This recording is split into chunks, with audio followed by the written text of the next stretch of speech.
All right. Welcome in once again to 100 Proof News. We're coming to you live and recorded, and it's almost Christmas, Greg. Just that special time of year, you know? It's not live. It's live right now. If they were happening to walk into my room, they would see me doing it live. That's a good point. It's live as it gets. And since I live in a boarding home with 7 other mentally handicapped convicts, it could happen, you know, any moment now. All right. Well, we got some fun news for you guys, some interesting stories. We're going to try and keep from bringing the room down until the very end, just like we did last time. But we're going to start with some fun stuff, Greg. Are you ready for some news? I literally cannot wait. No, good, because I'm going to dive right in right fucking now. Here we go. And go.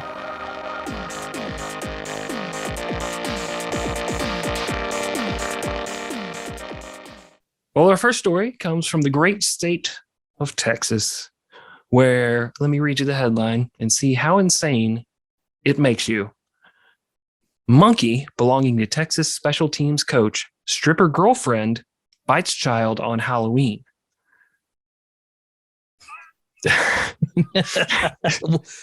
That's a lot to process. Yes. And just to let everybody know, I was on business this week. Mm-hmm. That's a thing people say. Yes. And yes. So I'm very ill prepared for this, as well as the podcast we're about to record. No. I read the book, but not the outline on that one. But I don't know any of these news stories. So, you know. You just learn together, you know? You just hear about this stuff together. So this story just broke, but it happened on Halloween. It came out this week. Now, Texas, the University of Texas, their special teams coach, his name is Jeff Banks. And on Halloween, they were having like a little haunted house for the neighborhood kids. And his girlfriend that he left his wife and children for is a stripper named the Pole Assassin. And you can look up pictures of the Pole Assassin. I may throw one on here right now. Now, this stripper, the Pole Assassin, she has an emotional support monkey who she does strip routines with at the strip club. Now, because it's a support monkey, it's not supposed to be touched, right? Like, you don't mess with her fucking monkey. And so on Halloween, while they're having this haunted house, the kids, she said there was like an area where people weren't supposed to go, and the kids snuck over there, and the monkey bit on the kid and latched on, and they had to like pry the monkey off of this poor screaming child. And yeah, it was not good. And like I said, it's just now coming out. And she is obviously, she's trying to deny it, trying to deny anybody was attacked. She has said that the monkey is vaccinated. Monkey's up to date on its shots. It has had its COVID booster. I had the last part, but it is up to date on its shots. And,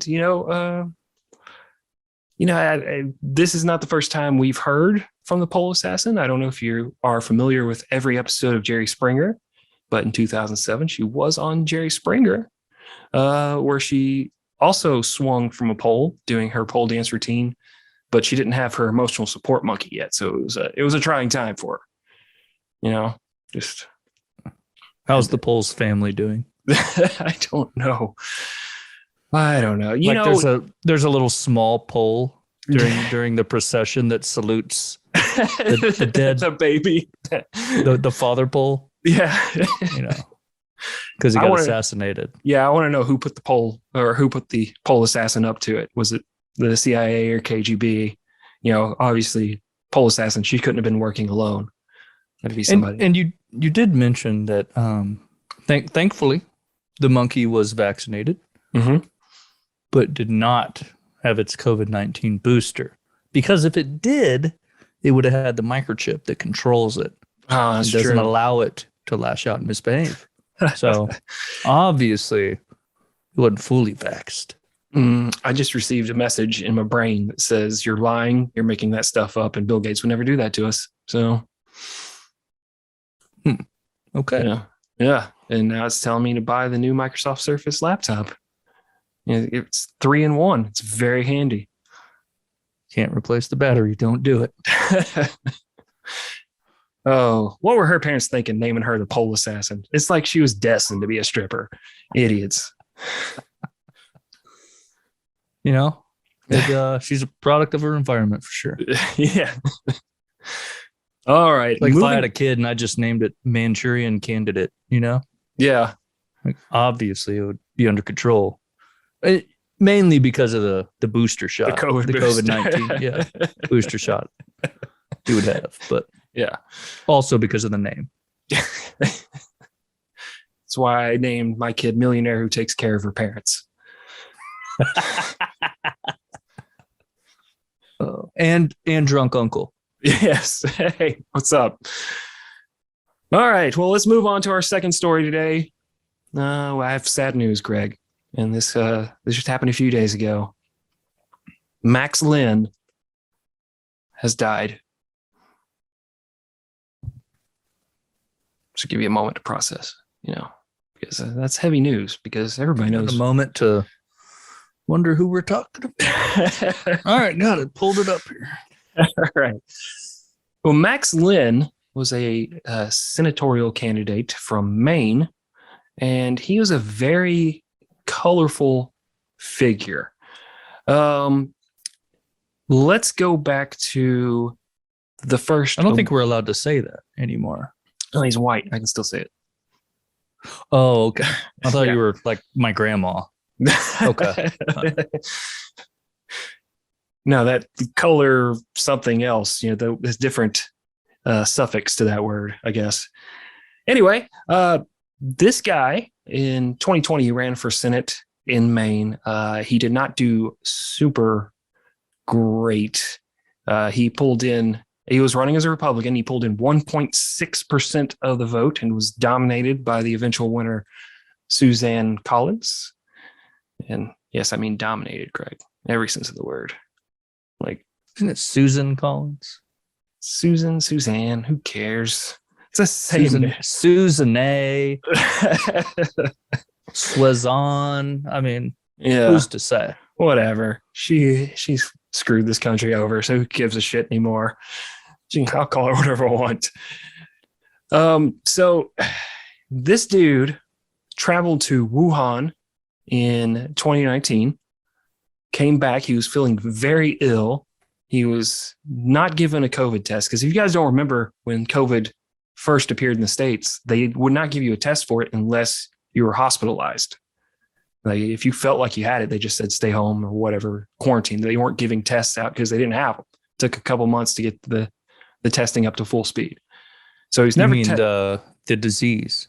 Yes. Because if that liquor store cashier told me anything, it's that when they test you, that's when they give it to you. Oh, no shit. That makes sense. I've told you about this. That's why my test came back positive. Son of a bitch. Sure. Anyway. Yeah, so despite that, he would go on to deny COVID was a thing, was serious at all, towing that particular political line. Privately, he was very scared of it. He was also very strangely in 2008 when President Obama was elected, he was a very big supporter of President Obama and actually ran for Senate as a Democrat in Florida. Didn't do so great there. It was also while he was campaigning there that he crash landed his plane as he was flying to a campaign event. Yes, Max is scrolling here. Interesting dude.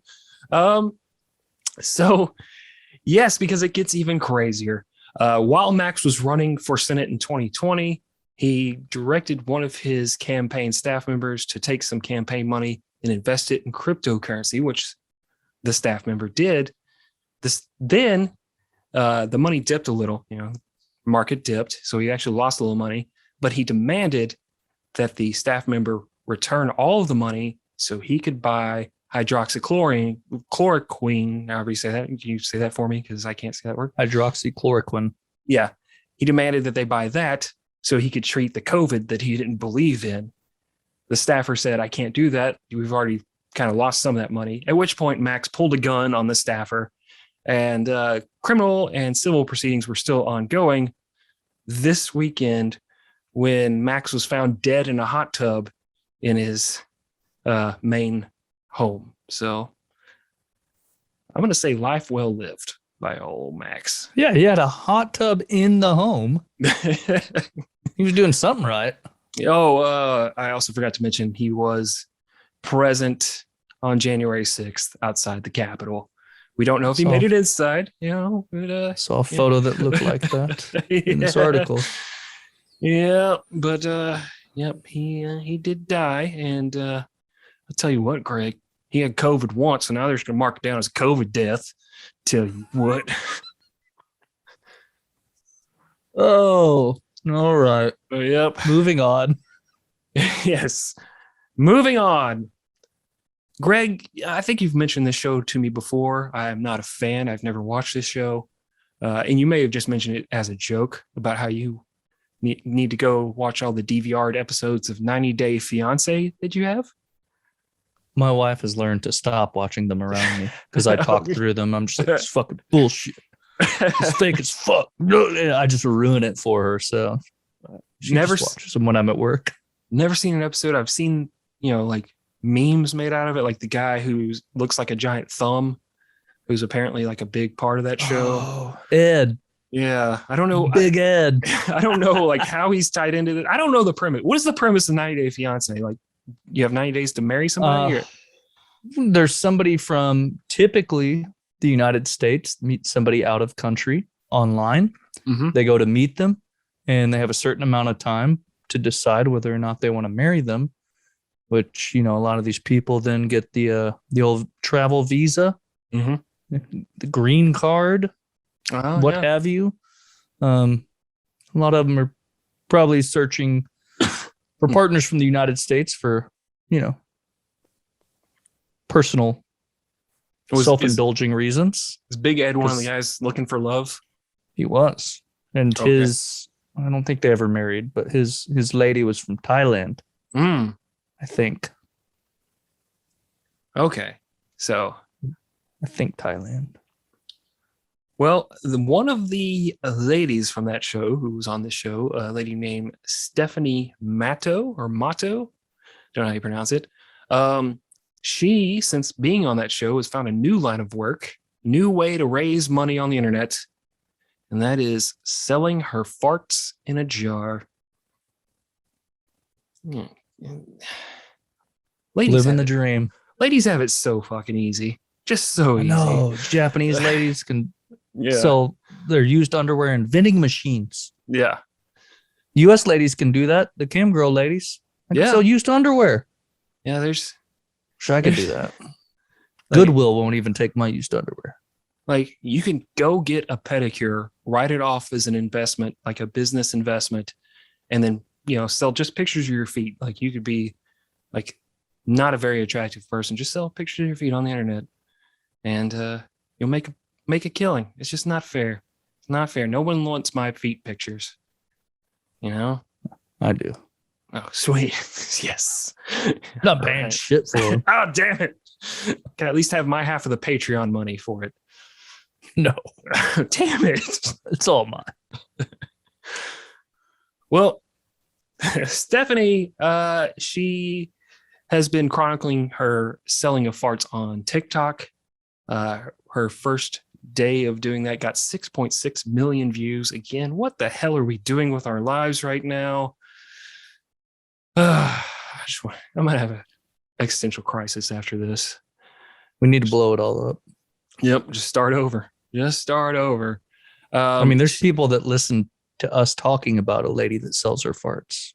Think about that. That's true. What's wrong with those people? Well, she says to do this, she maintains a diet of beans, a protein muffin, yogurt, hard-boiled eggs, and then farts in the jar and puts a little flour in there so the flour can kind of retain some of the scent. And that would adulterate it. I don't know. Maybe she just doesn't want people knowing what her farts actually smell like. Maybe it's fucking fake. I don't know. It's possible. She does say that the farts are the strongest in the first 2 days, She also puts in a personalized note for them. I don't know what you would say, like enjoy the smell. I smelt it and I dealt it. I don't know, but either way, she said in the first week of doing this, she made $45,000. Hate my life right now. Oh, I don't even want to talk about it. I don't know. It's my job right now to talk about it. I don't want to do it. Oh, I don't know what's worse because there's kids on YouTube who make millions of dollars a year just opening toys and being excited about the toy they're opening. And it's like, I'm going to work every fucking day like a chump, waking my ass up. But, no one wants to see me playing with toys and acting all excited about it. Then it's like, something wrong with this guy. Yeah. No one wants to buy my farts. Well, let's feel better about it. Where did it all go wrong? Let's feel better about ourselves because I'm going to move on to the next story. And I'm going to feel good because I never decided to do what your lovely wife does, as you've mentioned on the show. I never decided to go into education, become a teacher. I didn't know there was another story. I don't have it. There is another story. It is in the link. I did send you a link, but I will just tell you about it because it's sad. It's depressing, Greg. This past week in Sioux Falls, South Dakota, a minor league hockey team dumped $5,001 bills onto a carpet in the middle of the ice and had 10 local teachers scrounge for the dollar bills to buy supplies for their classroom. And this was like their idea of a good promotion. Like, that's not going to make anybody incredibly sad that that's the state of this country, state of our education. Just like, oh shit, we need markers. Yeah. And they're like it is full on Hunger Games, Squid Game. Like, they're fighting over these dollars. And it just makes you so sad. That's what a lot of people don't realize about this wonderful country that we live in is all the supplies for the classroom. Teachers pay for those out of their paltry salaries. Yep. And as a parent, I can tell you, I've heard several parents bitch because each July, August, they'll send you a list of things they need for the classroom. Like, hey, get us some dry erase markers, some Kleenex, school supply list like they had when we grew up. And I've heard parents bitch. It's like, I pay so much in taxes. Why am I having to go out and buy supplies for the rest of the class? Why am I not buying supplies just for my kid? Good fucking question. Yeah, right. Maybe you should keep asking that question when you vote. No. I'm gonna, I'm gonna ignore that, and I'm gonna ignore the fact that my medical bills are outrageous, and I'm gonna salute the flag as we send another $768 billion to military contractors this year. Yeah, proud to be an American. That's right. At least I know I'm free. Well, that's it. That's all the news I got. I think we covered it pretty well. We're going to take a little break here for the holidays. I'm going to go mug one of those teachers after a hockey game, take all that cash for myself because I know they're carrying it now, suckers. They don't write you a check.